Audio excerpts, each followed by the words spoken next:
La corrupción se ha convertido en un mal endémico que cruza fronteras y afecta prácticamente a todos los países de América Latina. ¿Cuál es la dimensión de la corrupción aquí en México y en nuestra región? Bienvenidos a Claves, y esta es una coproducción de la televisión alemana Deutsche Welle y Rompeviento, el más importante canal mexicano de televisión por internet y, desde luego, un proyecto pionero en América Latina. Mi nombre es Gonzalo Ernesto Cáceres y en la moderación me acompaña Ernesto Ledesma, director, periodista del canal Rompeviento. Gracias, Gonzalo. Bienvenido a México. Bienvenido a la Deutsche Welle también. Y bienvenidos también a los invitados que tenemos para esta mesa que la llamamos Corrupción y Sistema Político en México y América Latina. Nos acompaña para esta mesa Lorenzo Meyer, historiador, académico y analista político de México. Bienvenido, Lorenzo. Gracias. Nos acompaña también Clara Husitman, que es presidenta honoraria de Incide Social AC. Bienvenida y gracias por aceptar, Clara. Gracias a ustedes.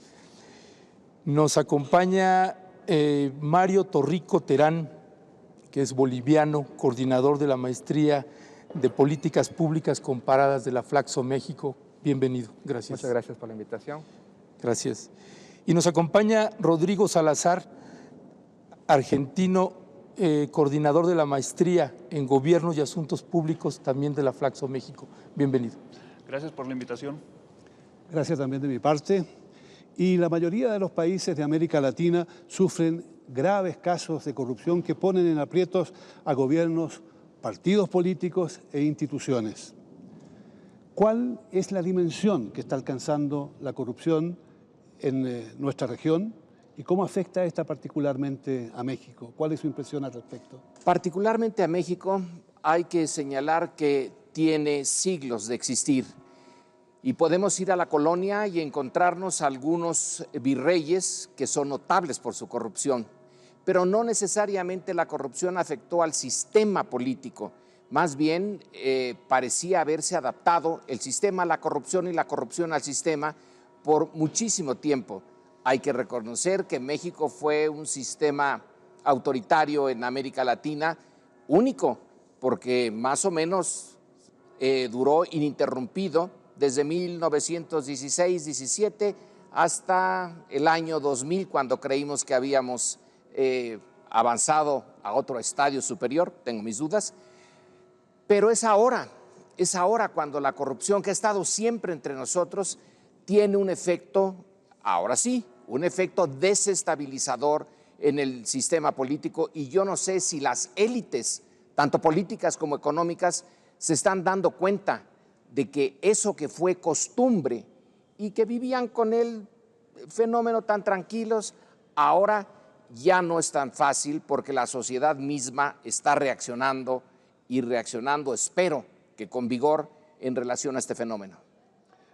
Para quienes nos escuchan con más atención que los que nos ven, hay que decir que estamos en pleno centro de México, en el Museo de la Ciudad de México, y las campanadas que han escuchado son las campanadas de la catedral que está inmediatamente al lado donde estamos grabando. Ernesto. Sí. Y Clara, en este piso de corrupción, escándalos de corrupción, no solamente en México, en América Latina, a nivel mundial.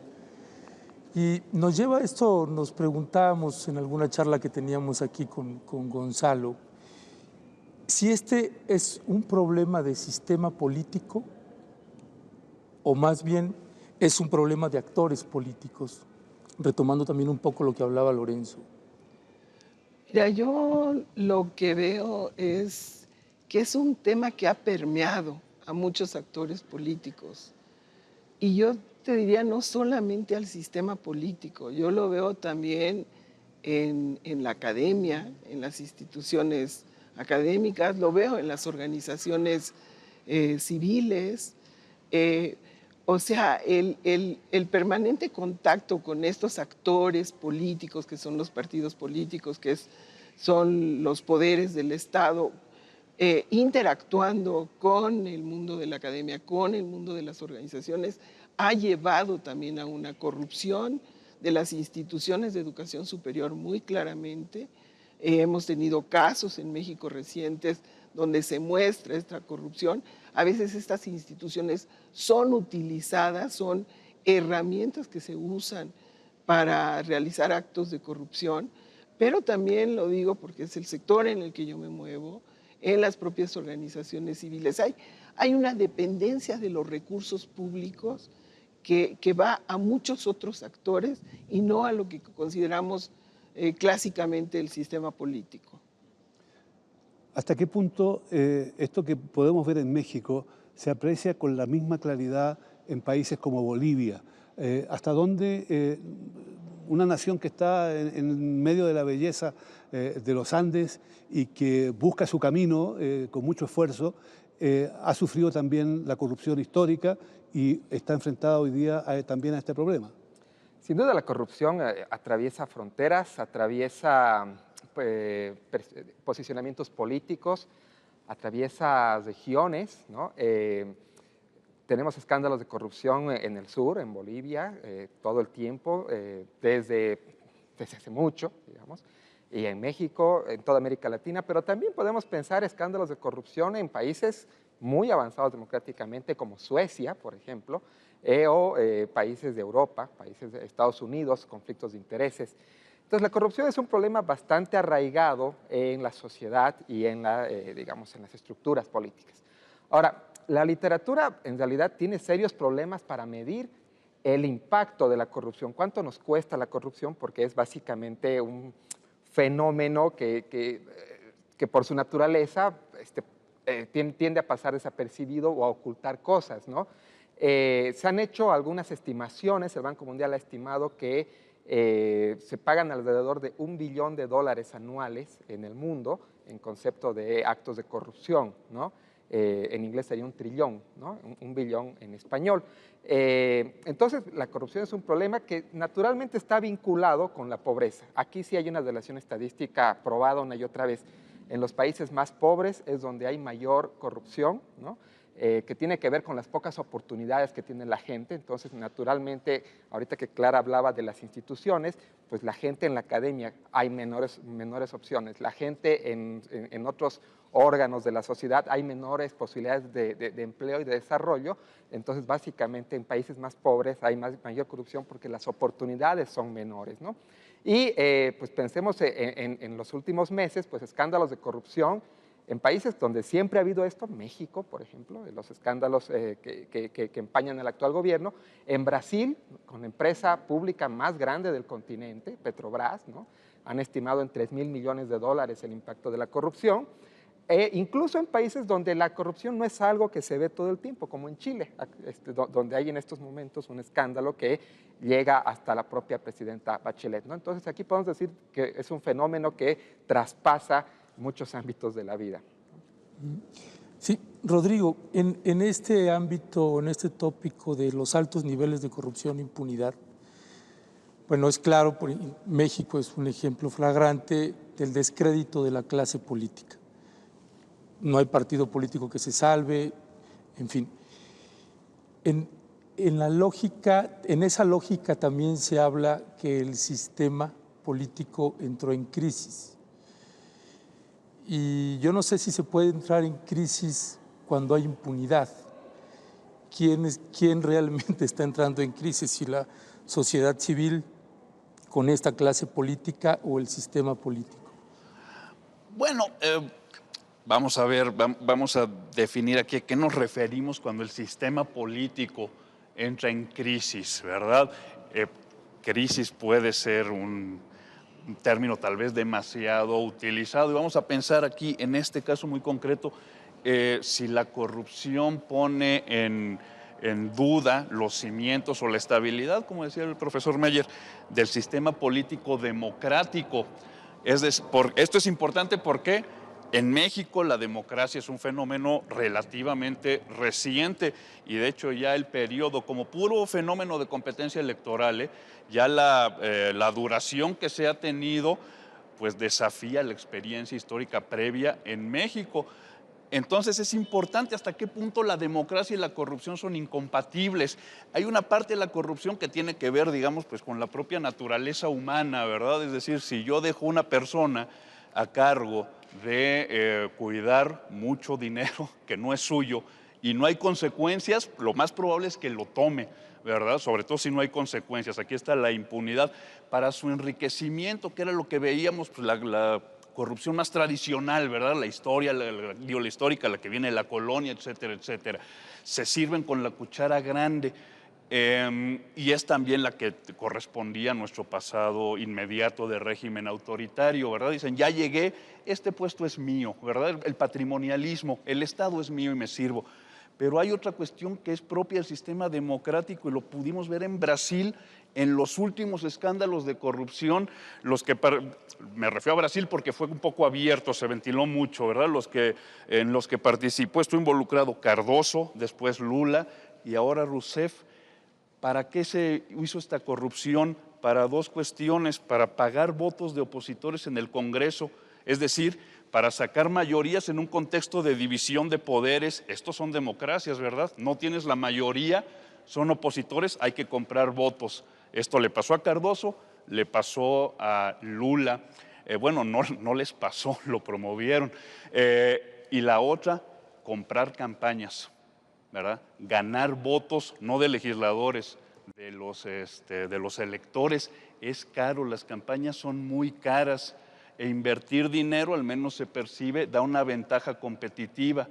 Entonces la gente utiliza recursos públicos para pagar sus campañas. Y ahí habría que quizás hacer inmediatamente la pregunta, ¿a quién perjudica esta corrupción? Por una razón muy simple, o sea, no es solo el hecho de que saque ventaja política en una elección, sino que lo que no percibe el Estado va en desmedro de los intereses de la población. Y ese es un daño irreparable, definitiva. Y el generador de pobreza. Desde luego que es un daño, pero yo no lo consideraría como el más importante. El daño está en el ánimo. Sí es cierto que si se usan 100 millones, 1,000 millones de dólares para una campaña que se podían haber usado en otra cosa, bueno, ya es un daño a la sociedad. Pero además la percepción que la sociedad tiene sobre la estructura en la que vive, sobre su impotencia frente al mal uso que hace la autoridad o los que tienen la autoridad de estos recursos, es un daño moral que es más importante ese que el económico. Yo diría que es más importante ese daño en sociedades que todavía no cuaja del todo la nación. Ahora, como corroe la confianza en el presente y en el futuro de la nación. Yo diría que eso es mucho más importante que los millones que son importantes en países pobres que se malgastan. Clara, en esta lógica otra vez de corrupción e impunidad, y lo traslado a los estados de la República Mexicana.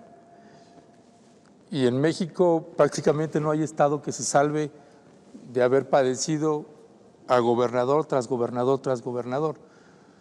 Ustedes en INCIDE, a través de otras organizaciones, han estado dando seguimiento al caso del gobernador César Duarte en Chihuahua. ¿Qué experiencia les está arrojando eso en materia de la sociedad civil empoderándose, enfrentando a ese sistema, a ese aparato que genera esta frustración de la que habla Lorenzo?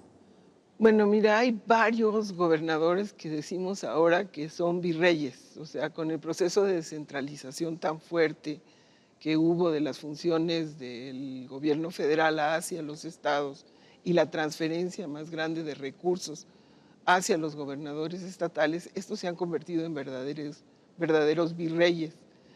Y de lo que yo he visto, las organizaciones y los ciudadanos están muy atemorizados porque se recurre a todo tipo de mecanismos de represión para acallar las voces de protesta. En el caso de Chihuahua, como un ejemplo emblemático que nos parece muy importante darle seguimiento, un grupo de ciudadanos, entre los que hay destacados políticos también, se unieron en lo que se llama el Movimiento Ciudadano, Unión Ciudadana, y entonces están dando seguimiento a un juicio que que se está haciendo al gobernador por haber creado un banco con 65 millones de pesos, él y su esposa, y haber hecho movimientos del recurso del Estado por casi 8,000 millones de pesos a través de ese banco. Entonces, el uso de instrumentos de naturaleza jurídica es una de las pocas herramientas que yo te diría nos queda a las organizaciones civiles, las protestas, las marchas, las salidas, las tomas de instalaciones. Yo digo, ni nos ven ni nos oyen. ¿Hacia dónde va, don Mario, la región, hacia dónde van nuestros países, cuando la gente pierde la confianza, sobre todo en los dirigentes políticos? Pues hacia dónde va, pues básicamente a buscar otros liderazgos, ¿no? Si vemos históricamente cuándo es que surge el liderazgo de Chávez en Venezuela, cuándo es que surge el liderazgo de Evo Morales en Bolivia, de Correa en Ecuador, en general, digamos, de actores políticos llamados outsiders, en realidad es cuando la gente tiene una muy mala visión de los partidos, ve que se van sucediendo en el poder unos y otros y nada va cambiando y la corrupción impera y el desempeño económico es malo, etcétera, etcétera. Y en ese momento, pues básicamente buscan un liderazgo alternativo. Esto está muy estudiado en la ciencia política. O sea, hay momentos donde ya la confianza en los partidos, en las instituciones, es tan baja que la sociedad empieza a buscar otros liderazgos, ¿no? Pero también es importante señalar que en la medida en que las sociedades se democratizan, es cuando son más conscientes de que la corrupción es algo nocivo y es algo que hay que denunciar y es algo que moralmente no se puede aceptar. Y eso es una buena noticia, ¿no? En algún estudio que yo hice, ya que me preguntaba sobre Bolivia, en Bolivia durante buena parte de los 80s y los 90s se evaluaba la democracia, se percibía a la democracia si estaba bien o si estaba mal con independencia de la corrupción. O sea, cuando uno introducía la variable corrupción, pues no salía nada. O sea, la gente básicamente no le importaba mucho si los políticos se estaban llevando o no se estaban llevando dinero de las arcas públicas. Lo que le importaba es si hacían obra pública, ¿no? Allá teníamos un dicho, que seguramente se replica en varios países de forma similar, que decía roba pero hace, ¿no? El roba pero hace en Bolivia pues era señal de que es un buen funcionario público, ¿no? Porque pues, bueno, digo, se está llevando para él, pero está repartiendo, digamos, ¿no? En cambio, en los últimos años, a partir del 2007 para acá, lo que se ve en las estadísticas es que ya la gente valora la democracia en función también de la corrupción. Es decir, no solamente en función de los resultados económicos, sino también evaluando si la corrupción sube, la valoración por la democracia baja y viceversa, ¿no? Ahora, en este sentido, también hay muchos problemas de medición, porque no sabemos la magnitud de la corrupción.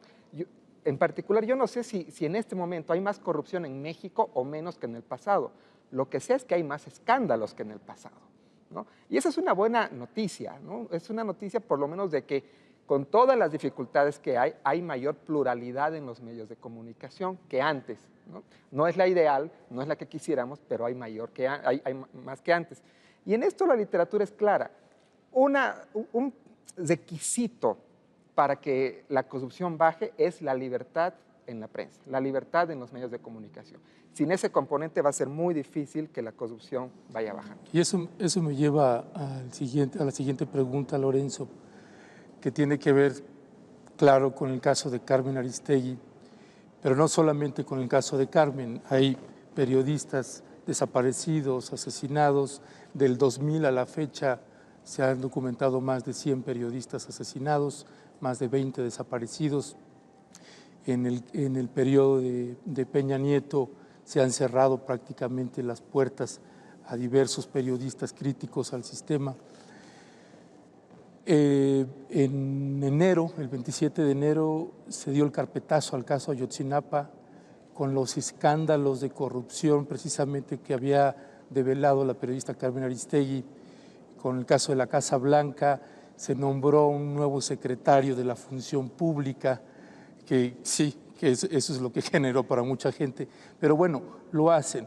Se da un nombramiento a una nueva procuradora de la República, hermana de un alto directivo de Televisa, En fin, es no solamente asesinar al periodista, al mensajero, desaparecer al mensajero, sino también despedir al mensajero, a ese que nos lleva y nos manda una información. ¿Qué hacer como sociedad civil cuando el principal perpetrador de derechos humanos es la propia autoridad? Está complicado la respuesta, pero voy a dar nada más una parte de la respuesta, y esto tiene que ver con la Deutsche Welle y con la prensa extranjera. Cuando se cierran los canales independientes de información, cuando se cerraban en el pasado y estaba la Guerra Fría, no había mayor problema, porque había una coartada. La Guerra Fría, la lucha contra el comunismo, etcétera, es lo más importante. Y si un sistema autoritario está reprimiendo a la prensa, bueno, son pequeños problemillas. Ya se fue esa Guerra Fría. Ahora, si cierran en México esos canales que lo están cerrando, están también los canales internacionales, que esos no los puede cerrar. Antes sí se cerraban, porque había una especie de complicidad de las grandes potencias con lo que pasaba aquí, y todos tenían interés en que los canales se quedaran cerrados. Va a ser difícil mantener la apertura en México, lo cual nos muestra como indicador que no hay todavía una democracia en México, que es un régimen híbrido, un sistema político híbrido el que tenemos, parte democrático, parte, y cada vez más claro, autoritario. Pero entonces la prensa tiene que ser internacional o no cumple con su obligación. Uno de las informaciones sobre esta relación entre las casas, mansiones de los miembros del círculo interno de Peña Nieto y los contratistas del gobierno vino del Wall Street Journal, que en otras épocas no se hubiera atrevido a hacer esto por sus propios intereses de proteger a una clase política que le está dando todo, porque Peña Nieto está metido de lleno en la privatización, lo último que quedaba público privatizado. Y sin embargo, aquí tenemos un elemento que no jugaba antes mucho y que ahora, quizá para reparar el daño que las potencias hicieron, la Europa occidental ni duda que tiene aquí una responsabilidad grande, pero Estados Unidos más que otros. Ahora esa prensa es una prensa que tiene que jugar ese papel que a veces no puede jugar la propia prensa nacional, porque como en el caso de Carmen Aristegui, le cortan, que es el noticiero más importante, crítico, lo cierran sin mayor problema. Bueno, pues que salga la otra, que haya una solidaridad internacional, y entonces la Deutsche Welle tiene que ver aquí un papelito. Sin duda alguna, sin duda alguna. Ahora, es importante ver también que no solo la prensa tiene una responsabilidad, sino que la propia ciudadanía, los propios mexicanos, los propios ciudadanos de América Latina tienen una responsabilidad muy grande y un papel que jugar, haciéndose valer de los nuevos medios de comunicación, haciéndose valer de las redes sociales, etcétera. Rodrigo, ¿cómo ve usted el papel de la sociedad civil en medio de esto? ¿Cómo la sociedad civil puede influir para cambiar el curso de los actuales acontecimientos que nos llevan a una situación de corrupción tan dramática? Totalmente, casi que tiene la pelota en la cancha, la sociedad civil. Voy a decir por qué. Decía hace rato, hay incentivos en las propias democracias para apropiarse de los recursos públicos de manera corrupta, ¿verdad? Aparte del incentivo de enriquecerse. Y uno lo hace si no hay castigo, ¿verdad? El castigo que uno piensa de inmediato es la ley, la cárcel, pero la verdad de las cosas es que no es frecuente que los políticos corruptos se vayan a la cárcel, ni aún en las democracias más avanzadas. Pasa, y cuando pasa está muy bien si realmente son corruptos, pero no, es la excepción. El otro daño que puede tener un político por este tipo de hechos es cuando se interrumpe su carrera política. Y ese es el daño, ahí es donde está la sociedad civil, el papel que juega, ¿verdad? Es decir, estos marchas, quejas, redes sociales, etcétera, etcétera, eso a la larga aniquila carreras políticas. Cuando la clase política aquí mismo se dé cuenta de que para la sociedad es inaceptable estos hechos, vamos a empezar a ver gente que va a dejar de promoverse políticamente. Y ahí sí, decía Mario hace rato, casos de corrupción en Suecia, incluso en los 90 había una fuerte candidata, lamentablemente no me acuerdo su nombre porque pues, es sueco, pero había una fuerte candidata del Partido Socialdemócrata a la primera magistratura. Le interrumpió la carrera el Toblerone Gate, así se llamó. Se detectó que con su tarjeta de crédito del gobierno había comprado un Toblerone. Ahí empezó un chocolate, ¿verdad? Ahí empezó el escándalo, que bueno, después se supo que echaba mano de la tarjeta con bastante frecuencia y para cosas más caras, ¿no? Pero ahí empezó, ahí se detectó, hay una bajísima tolerancia a la corrupción en Suecia. La señora no fue a la cárcel, ¿verdad? Pero sin duda tampoco fue primera ministra y ahora dicen que es muy ordenada con sus cuentas. Pero ahí, perdona, Sí. hay un asunto que preocupa a muchos movimientos políticos progresistas o que quieren cambio, y es que si esa situación continúa y la respuesta es sacar a los políticos corruptos y generalizar, porque 1, 2, 3 de un partido hicieron algo, es todo el partido corrupto, porque uno del gobierno hizo algo, es todo el gobierno corrupto. ¿No se cae ahí en la peligrosa vía de que lleguen los populistas al poder y que la situación se vuelva todavía peor? Nosotros recién terminamos una investigación sobre transparencia y rendición de cuentas de los partidos políticos mexicanos, de 7 que estaban vigentes en 2012. Y lo que encontramos es un desastre en el manejo de sus cuentas, un verdadero problema. No hay rendición de cuentas, sus portales de transparencia son muy malos. Era muy difícil revisar qué estaban haciendo con los recursos. Yo pienso que sí la gente puede castigar a los partidos políticos, pero en sociedades tan desiguales, la memoria de la gente de menores recursos es muy escasa. Y como de alguna manera el clientelismo usando recursos públicos beneficia a la población de menores recursos, estas sanciones a políticos a veces no suelen ocurrir. Entonces, yo tengo mis dudas sobre cuál es la reacción en sociedades tan terriblemente desiguales. Ahorita, pronto estamos con esta idea del voto duro. Es el voto clientelar, el voto que tiene comprados a partir de recursos públicos a una gran cantidad de gentes que ven en eso un momento de recepción de materiales, de comida, y que por eso yo creo que somos democracias muy pobres, democracias muy incipientes, porque es una democracia de ciertos estratos, pero la mayoría de la población no está en eso. Sí. Mario, esta democracia, ¿piensas que en los niveles de corrupción se agudizaron una vez que Felipe Calderón inicia una guerra contra el crimen organizado? Esta metástasis que empieza a ser la clase política, por lo menos que empieza a ser visibilizada de otra manera, el vínculo de la clase política con gente del crimen organizado, donde las propias instituciones, ejército, policía, se empiezan a ver permeadas. ¿Consideras que esta guerra contra el crimen organizado, continuada, si es que se puede decir así, por el gobierno de Peña Nieto, agudizó los niveles de corrupción e impunidad? Pues mira, no lo sé, yo creo que no hay forma de saberlo en sentido estricto. Lo que es claro es que cuando empieza esta guerra, por cualquier causa que nosotros queramos atribuirle que Calderón empezó, ¿no? Hay gente que dice que fue por la presión de Estados Unidos, otros porque quería legitimarse, otros porque tenía un genuino, digamos, deseo de acabar con ese problema, no importa.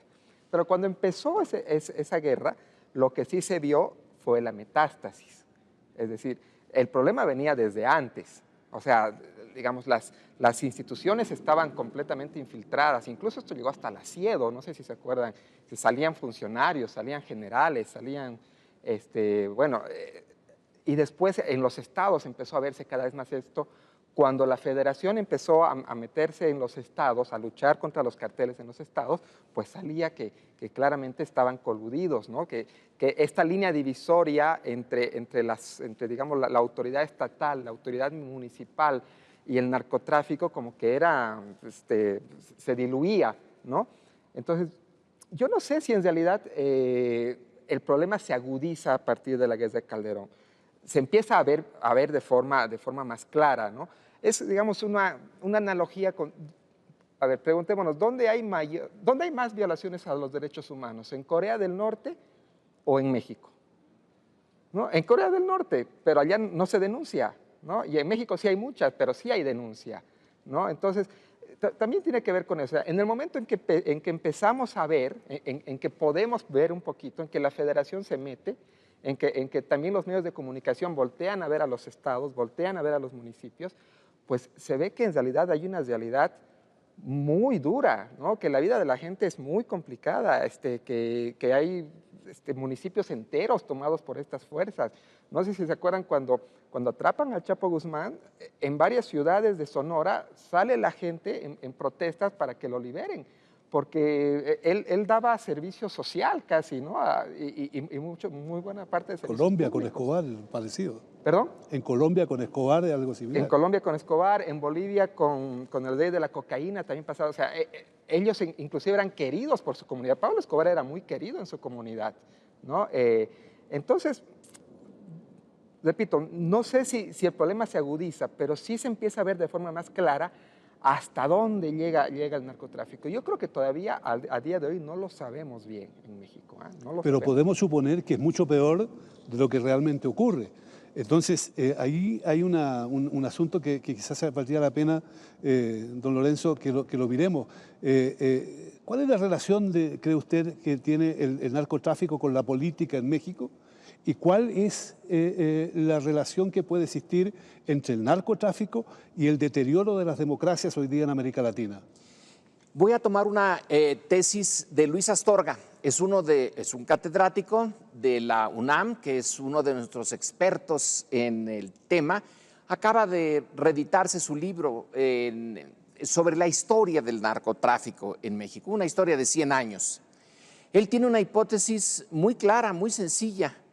No es el narcotráfico el que infiltra al gobierno. El narcotráfico siempre ha estado dominado por la estructura gubernamental. Desde el día en que nació, a principiar el siglo XX, era la autoridad. En este caso pone el ejemplo de un gobernador, el coronel Cantú, en Baja California, cuando todavía ni siquiera era estado, sino era territorio, pero que colinda con Estados Unidos. Un mercado ahí muy interesante para las drogas prohibidas. La historia es muy complicada. Él todavía insiste en que ahora, cuando pareciera que Calderón está pues combatiendo al narcotráfico a sangre y fuego, etcétera, es que hubo unos cortocircuitos en la forma tradicional con el cambio del PRI al PAN, pero que en el caso mexicano, yo no sé si es el caso colombiano, si es el caso boliviano, el peruano, pero que aquí, a lo mejor por la cercanía con Estados Unidos y por el hecho de que ocurrió cuando la revolución mexicana se institucionaliza, el régimen autoritario se hace muy fuerte, domina todo, y entonces el crimen organizado es una partecilla que está ahí dominada por los políticos, y no hay matanzas ni grandes carnicerías como lo hay en estos días, porque era muy predecible la forma como el gobierno se mantenía su dominio sobre los capos. Cuando por cambios en el gobierno se desestructura esto, es cuando los capos empiezan, más bien hay una parte de Calderón en que, llevado al extremo no tiene mucho sentido, pero sí se están matando también entre ellos. Es decir, la matanza mexicana es fantástica. Hoy, en estos momentos, podemos tener cifras sobre la esperanza de vida, el promedio de vida en algunos estados mexicanos, cómo ha caído. Pero dramáticamente, no puedo citar al colega porque él todavía no ha terminado de escribir su artículo, pero dramáticamente, como pocas partes del mundo, en los estados muy localizado el tema del narcotráfico, pero es porque la mafia internacional capturó el gobierno o porque se le escapó al gobierno lo que estaba desde hace mucho tiempo bajo su dominio, y eso es lo que aflora la brutalidad, pero la relación corrupta está desde el principio. Clara, ahorita que con el retorno del PRI, ese primer año 2013, donde nos plancharon 11 reformas estructurales, las más importantes, pienso en la historia de México, entró un PRI poderoso, vigoroso, y el caso de Ayotzinapa empieza a destapar y develar toda una serie de atropellos, corrupción, impunidad, muerte, desaparición. Ahorita en el caso de México, hablando de este tema del crimen organizado con el gobierno mexicano, se puede percibir si el PRI logró retomar ese control que tenía sobre el crimen organizado o ya no tiene. Decía Edgardo Buscaglia, es que ahora es un gobierno mafioso. Bueno, sí se hablan de los pactos de impunidad, ¿no? Y los gobiernos mafiosos. Mira, lo que nosotros hemos encontrado que está subyaciendo también en este florecimiento y visibilización de la violencia es una pérdida de capacidades del Estado para controlar. O sea, una de las causantes fundamentales del problema de la violencia es que el Estado perdió una serie de instrumentos, herramientas de control y de protección, digamos, de los ciudadanos. Yo tengo la impresión que después de 12 años de gobierno, cuando retornan los priistas, que traen priistas de la vieja guardia y traen gente muy joven que no tenía idea de cómo era el gobierno, se encuentran con gobiernos muy desbaratados, con herramientas en todos los campos, en la cruzada contra el hambre. O sea, esa cruzada contra el hambre se está haciendo a partir de convenios, que es en donde entra la corrupción de sociedad civil, de instituciones académicas, de la prensa, porque hay una destrucción del Estado desde hace 30 años, sistemática, de herramientas, y tú ves un deterioro en la calidad de los servicios proporcionados por el Estado. Y yo digo intencional, porque es parte de la economía de mercado. Entonces ellos llegan y yo creo que se encuentran con un aparato sumamente debilitado de control. Y con esta transferencia también de muchos recursos hacia los gobiernos de los estados. Quiere decir entonces, Rodrigo, de que el sistema económico que tenemos hoy día en América Latina, heredero del neoliberalismo impuesto por las dictaduras militares, está hoy día cediendo más terreno del que cedieron los gobiernos dictatoriales, y ese terreno, si bien es cierto la tesis que nos planteaba la señora Clara, es una perspectiva bastante peligrosa para la región. ¿Qué posibilidades tiene la ciudadanía de defenderse de esa crisis que puede venir si esto continúa desarrollándose de esa manera? Cuando el Estado se excede en la parte de la aplicación de las políticas que llamamos neoliberales, ¿no?, que es reducir gastos aquí y allá, pues sin duda alguna en algunos momentos se redujo en la aplicación del Estado de Derecho, ¿verdad? Es decir, la corrupción pues es un crimen, ¿verdad? Y una de las funciones del Estado es detectar y sancionar crímenes. Entonces, cuando el Estado se debilita en esa función de monitoreo y sanción de delitos, bueno, todos los ilícitos se fortalecen Esto incluye, por supuesto, la penetración del crimen organizado, incluye pues, también la incapacidad de sancionar a sus propios funcionarios, ¿verdad? Este es un asunto real. Ahora, insisto, en lo que no es posible decir que es peor la situación bajo democracia que bajo dictaduras, por una sencilla razón: las dictaduras, la sociedad civil no tiene la capacidad de reaccionar en las dictaduras. Pienso en esto, en China. En China debe haber el peor castigo a la corrupción que hay tal vez en el mundo, es la muerte, o puede ser la muerte. O sea, hay gente que es fusilada en China, funcionarios que son fusilados en China porque son corruptos. Ahora, sigue siendo uno de los países más corruptos del mundo. ¿Por qué? Porque se usa como castigo político, ¿verdad? Entonces, si yo caigo en desgracia, pues se va a sacar mi pasado corrupto para fusilarme. Pero si caigo en desgracia y no fui corrupto, de todas formas me va a ir mal. Entonces, esa sanción tan grave no frena la corrupción. Insisto, en las democracias la sociedad tiene la mano. Ahora, cuando la sociedad es desigual o un sector de la sociedad está muy debilitado por la desigualdad, sin duda su capacidad de reacción es menor. Pero ahí está Brasil. Brasil tiene niveles de desigualdad iguales a los de México. Y vemos a la señora Rousseff que le está pasando muy mal, ¿verdad? Entonces digo, es verdad, sí está este problema de la desigualdad, pero hay ocasiones en que si tienes la pelota en tu cancha se puede reaccionar. Estamos llegando al final del programa y quizás deberíamos terminar diciendo lo siguiente. Un fantasma recorre el mundo, el fantasma de la corrupción.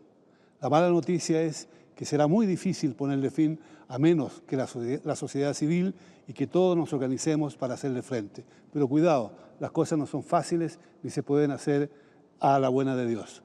Gracias por acompañarnos, gracias por estar con nosotros. Muchas gracias por haber venido. Gracias. Gracias. Gracias a ustedes.